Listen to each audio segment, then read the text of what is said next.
Thanksgiving pleasure, the Coca-Cola Company and the bottlers of Coca-Cola bring you the television premiere of Edgar Bergen with Charlie McCarthy.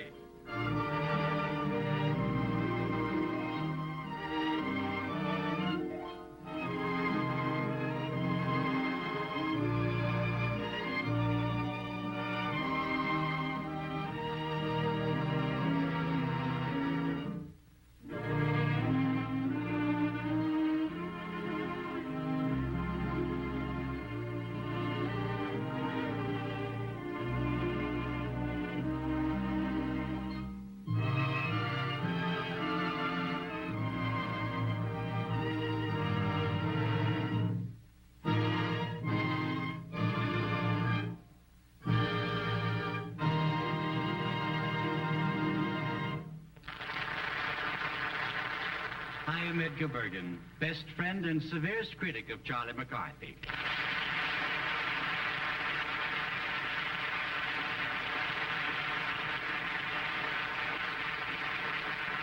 This marks our first network appearance on television, and many of you will be seeing us for the first time. I think Charlie is an average boy, and our home is a generous mixture of harmony, discord, and laughter, with most of it coming from Charlie's room. But we are the best of friends, though. Bergen and McCarthy partnership started out when I was in high school, about 10 years ago. No, you're right. It's about 12 years ago, Tony. And in my freshman year, I discovered that I could throw my voice, and I earned my first dishonest money answering roll calls for missing classmates. I think I can do that better. As I was saying, in my first year at high school, I discovered I was a ventriloquist, and I earned my first dishonest money answering roll calls for missing classmates. In my senior year, I teamed up with Charlie. We've been partners ever since. Of course, I didn't intend to end up the stooge in the combination, but it pays so well, I just can't afford to go straight now. Where's Charlie? We want to see Charlie McCarthy. Yeah, where is he? Where's Charlie McCarthy? I have a very pretty speech to make right. Would you like to visit Charlie's room? Yeah! All right, follow me then. This way, boys.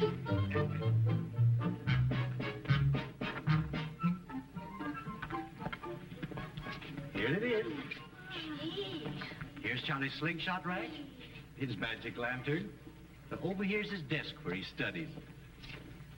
Here are his school books, you see.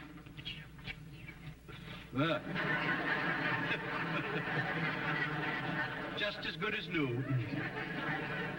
Now, here's Charlie's piggy bank. Sir, I wonder if he has anything in there, man.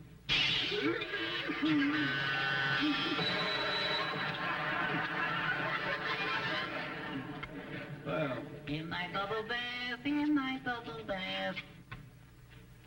Charlie?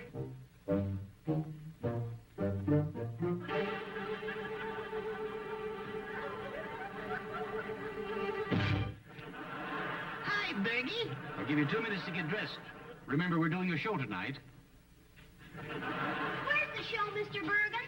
Oh, it's in the town hall. And we're going to, all the money we raise, we're going to give to charity. Isn't that fine? Why can't we keep the dough? Because there's more pleasure in giving than in receiving. Let's give them a short count at the box office. Now. You see, boys, we are put on earth to help others. Yeah, but what on earth are the others put here for? Get dressed. I think it's nice to be able to give. And Thanksgiving, to me, is one of the most important holidays we have, because it's a day that we count our blessings. Thanksgiving was first celebrated by the Pilgrims many years ago. Of course, you boys remember reading about the Mayflower, John Alden, Miles Standish? No. What did he do? What did he do? No, I asked you first. Yeah. Miles Standish? Yeah. You don't know?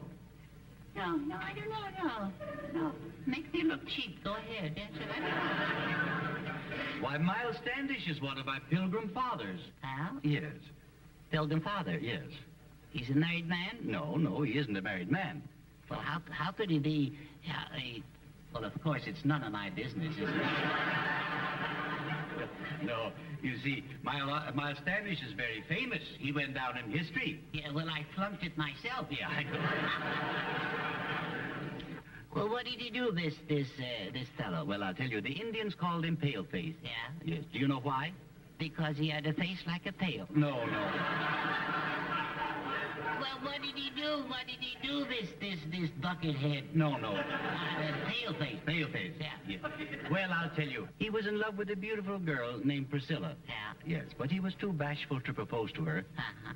So he asked his best friend to do the talking for him. Now, it just so happens that his best friend was his secretary. You know that happens so often? And his name was John Alden. And I really should tell you that John Alden was also in love with Priscilla.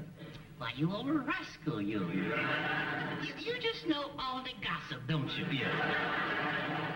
But nevertheless, he went to the house of Priscilla, and he knocked on the door, and she said, "Who's there?" Does she always yodel like it? No. I love to heckle. Yeah. No, I'm trying to imitate her. Oh, well, you fooled me. Yeah. And he said, "It is I, John Alden." Oh, it is I, college man. Yeah. So she said, "Come in." Oh, isn't that clever? Yeah. That girl's a million laughs. Yeah. So he went in the house, and he found Priscilla at her wheel. Riding a bicycle in the house? No. She was spinning. Oh, a snoot float. No.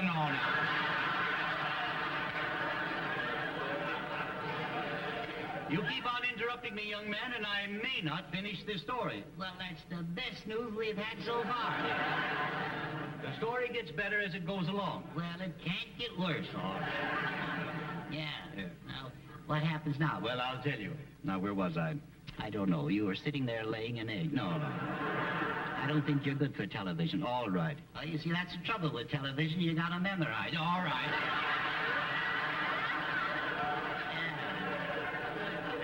You were telling a story. Oh, yes, I was telling a story. Yes. Ladies and gentlemen, I'm practically doing a single up here. All right. Well, I'll go on. Yeah, I dare you. All right, yeah. So he told Priscilla of Miles's love. Yes. And she said, "John Alden, why don't you speak for yourself?" Yes. And now we come to the best part of the story. The finish. No. He said, "I do love you, Priscilla, but there will always be miles between us." Oh, no. Listen, no. You don't get it. I don't want it. All right. You kids are lucky you don't have to live with him. All right. And so that's the story of Miles Standish. Jolly good. I say that story was a James Dandy.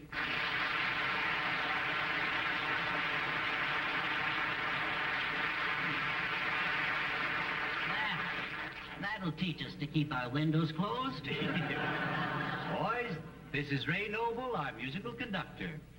Hello, Dad. Hello, Edgar. Say, Edgar, I was wondering, should I do 3 or 4 piano solos in our show tonight? Yes, well, now about your playing, Ray. I thought it might be good to get someone, well, I don't exactly know how to put this. Well, I do. We got someone else.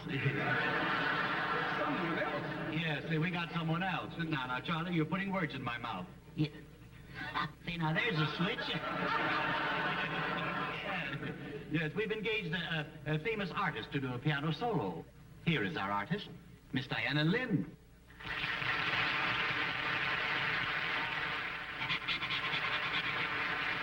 Hello, Edgar. Charlie. Hello. Ray. Miss Lind, I was wondering, since we're both pianists, whether we shouldn't play a duet tonight. I mean, after all, 4 hands are better than 2. Yeah, only when your suspenders are broken. Ray, I'm sorry. I didn't realize you specialized in the piano. Oh, since childhood, I've made a living at it. You know, when I was 4 years old, my father bought me a piano. And before I was 6, I'd made over $500. But that's remarkable. Did you do that giving recitals? No, I sold the piano. But I kept the stool. I didn't sell the stool. Well, what did you do with the stool? Oh, that was quite simple, old boy. We bought a cow. I thought you got those long fingers from playing the piano. guess we milked that. Now, don't you think it's time to start for the theater? Oh, thank you, Diana. I think we ought to go. Charlie, why don't you take the boys down to the show? And I think I have a complimentary ticket for each one of you boys here. Yeah. There you are. Jane. Hope you like it. Let's take a shortcut through the kitchen. There's something good waiting for us there.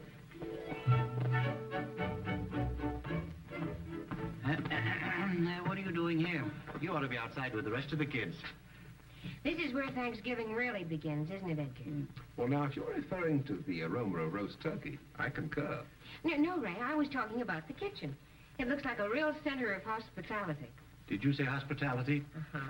That's one thing we're always prepared for around here. Help yourself. Wouldn't this be a good time for you and your guests to have Coca-Cola, too? Yes, and Coca-Cola is so delicious, so refreshing, so tempting to any guest when you bring out those familiar bottles with tiny beads of moisture running down their frosty sides, assuring you that the Coke inside is really ice cold. And the good, the gracious, the friendly homes of America are always prepared for hospitality, not only on Thanksgiving Day, but every day, all the year around, no matter who comes to call or who happens to drop in. And one of the easiest, simplest, and surest ways in the world to be prepared for hospitality is to have plenty of Coca-Cola in your refrigerator, ice cold and ready to serve all the time. It's a wonderful way to say to folks, so glad you came. Welcome anytime.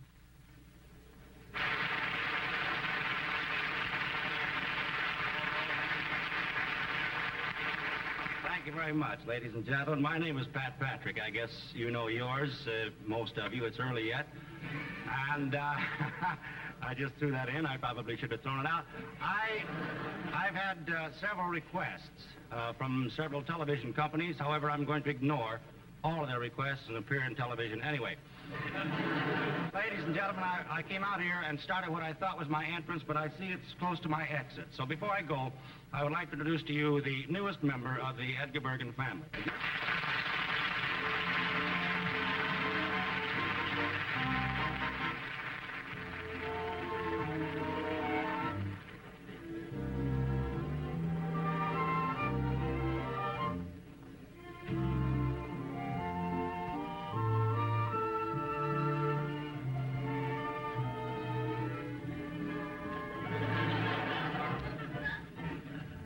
I just think you're the loveliest thing I've ever seen.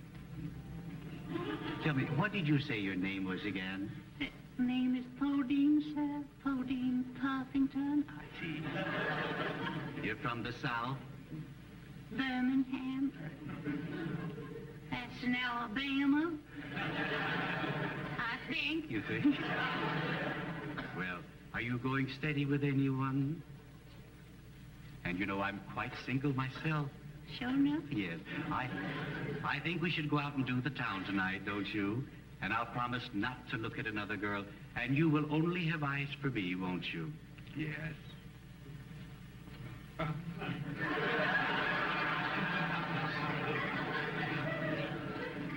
Tell me, could I see you again Thursday night? No, sir, not Thursday. Well, why not? Because I'm getting married. Oh, I... How about Friday? Right.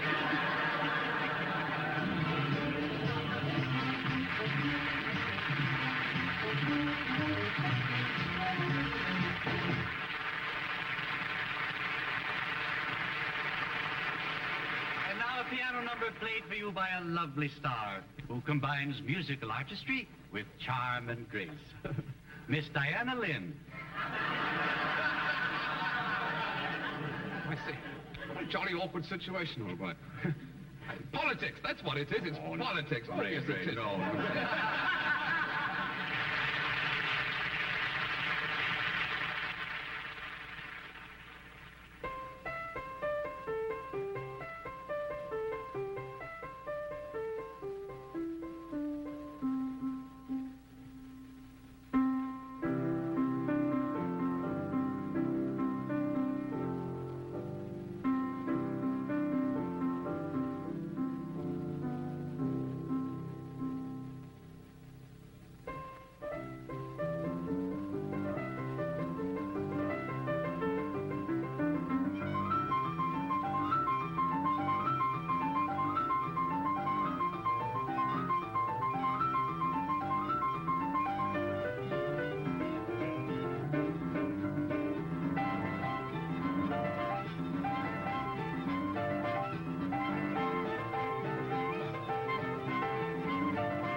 That looks very fine.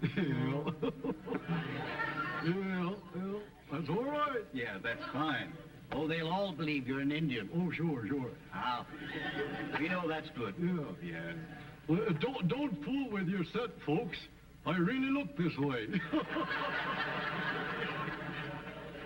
Mortimer, I was watching Diana Lynn from the wings. Yeah. And, you know, she was sparkling and charming. She was, Yes. Oh. Now, when you go out in front of that audience, Yeah. I want you to be the same way. Oh, sure. I want you to face your audience. Yeah. And then I want you to smile. Yeah. Let's try it now, just to be sure we have it right. No. What's the matter, Mortimer? Can't you give them a little more sex appeal? Oh, Mr. Bergen. What's the matter? Do you have an inferiority complex? Well, not with me. Well, that's all right. Yeah. Now tell the people who you are. Well, I'm Mortimer. That's right. And your last name? Huh? Your last name? Yeah. Oh, yeah, last name, yeah. Mortimer, let's see now. Well, what is it? I know it as well as I know my own name. What is it? Mortimer, Concentrate. Mortimer, concentrate. You got me befuddled now. Let's see. All right. Let's see, Mortimer, How old are you? Snerd. Yeah, that's right. You don't get around very much, do you, Mortimer? No, I live with Grandpa. You live with Grandpa? Yeah. Yes. Is your mother living yet? No, not yet. Not yet. Well, I'm invited to a party tonight, Mortimer, and I would like to take you with me, but you must watch your manners. Oh, sure, you got nothing to worry about there. No. Now, of course, if people want to shake hands with you, you won't use your left hand, will you? Why? Well, I mean... No, you won't. Oh, no. No. Now, which is your left hand? I don't know. They both work. They both work. Yeah. Well, now, which one do you think is your left hand? The one with the fingers on it? No. This is your left hand. Oh, no. That's your left hand. Yeah, that's right. I'm sorry. Well, you see, we all make mistakes. Yes, we do. Now, at this party, Mortimer, there might be a butler at the door. Yeah. So he will take your hat and coat. Yeah. And what will you do? Well, I'll get even with him. No, you won't. What do you mean? Well, I'll take his pants and shoes. No, you. And now, if you're sitting in the room there with some gentlemen and a lady walks in, what do? Whistle? No. You rise. Oh, yeah, rise, yeah. I'm sure they will never forget you. No, it ain't easy. No, it isn't. Now, let me see. Tonight you're going to recite Hiawatha. Yeah, Hiawatha, yeah. Yeah, Hiawatha. All right, let's have it. Yeah, let's have it, yeah. Hiawatha. Yeah. Hiawatha. All right, go ahead. How does it start? I ain't memorized it that far yet. Not that far yet. Why, I thought you liked Indian tales. Well, I didn't know they had any. Oh, no. You know, for anyone to make a remark like that, it takes a very simple and a very stupid person. It does, huh? Yes. Well, I'm your boy. Yes.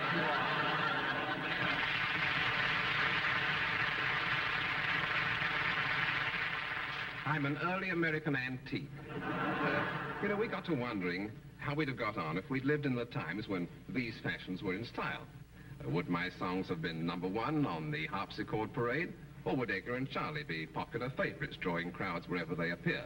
Well, we'll answer this question by taking you back to the town of Salem, Massachusetts, 300 years ago, at a time when the chief topics of conversation were Indian attacks, bundling, and witchcraft.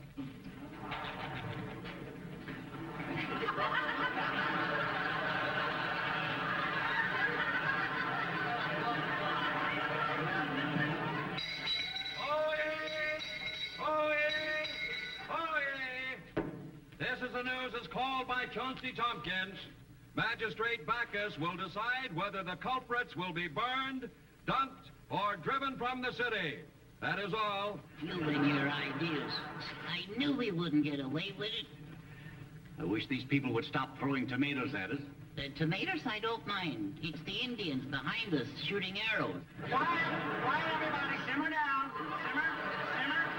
Simmer down, friends. Friends, I am Ursel Twing, your friendly constable. How do you do? How do you do? Greetings and incarceration. Just who do you think you are? Well, I happen to be the constable. Well, I don't exactly just happen to be the constable either, because I helped count the votes. But do you know why I'm here? Because they're cleaning out your cage? Oh, cute. What do they do? What did they do? I'll just tell you what they did. Heavens to Elizabeth, they're witches. That's what they are. And this big one here talks to voices in the trees and in the ground. If I were you, I'd hide my head in shame. If I were you, I would just hide. Yeah. All right, everybody, simmer down. Quiet. Magistrate Bacchus is arriving, so everybody simmer. All right. Let's have a little order in the court, please. Oh, that little fellow is a cute one. yes, very cute. What is the charge? The charge, Madge, is witchcraft. What craft? Witchcraft. What? Witch. Oh, witchcraft! Oh, we'll burn them, won't we? Now proceed with the trial. Proceed with the trial. Now, it's up for you people to decide whether they will be dumped in the river, run out of town, or burned. Yes, we could use the little one to burn the big one. Help their heads off. Well, what'll it be, boys? Chops or steaks? So, the verdict is guilty. Light the fire, boys. Now, what'd I do with that box of marshmallows?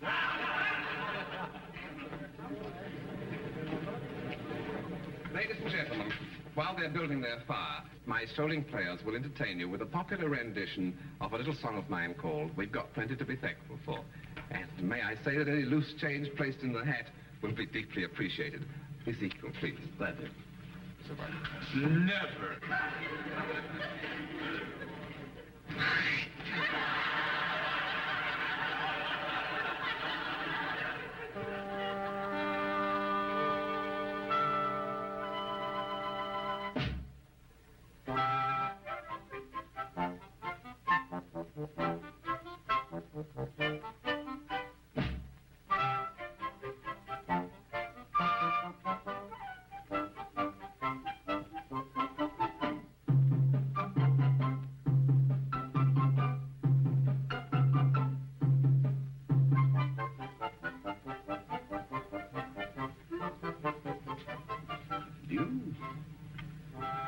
Did you weave that blanket yourself?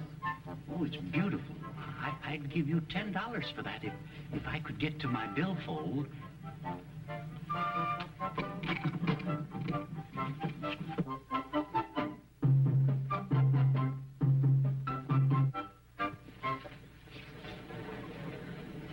Look, they're gone.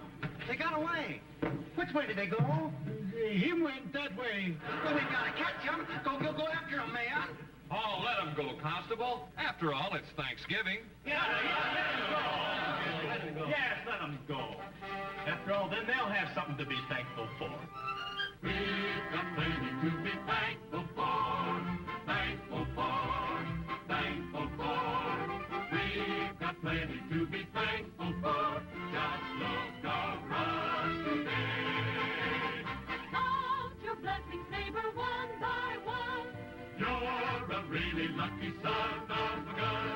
That's what you should think of every morning when you greet the sun. There's been trouble in the world before, and there'll be plenty more. But if you will just add up the score, here in USA, you will say, we've got plenty to be thankful for. The growing and the crops will be good. I've got the earth, the sun, and the rain. The cupboards are laden and the shelves are full, and no one shall ask for a meal in vain. I've got my timber and I've got my tools, for the kids around here are gonna get their school. There's plenty of fishing, boy, that's the life. I'd fish every day if it wasn't for my wife. We can go where we want, say what we like. We're free as the birds in the heavens above. We can all make a living, make a living, make a living. And while they make a living, we can make love. There's been trouble in the world before, and there'll be plenty more. But if you will just head up the store, here in USA, you will say, with a penny to be thankful for.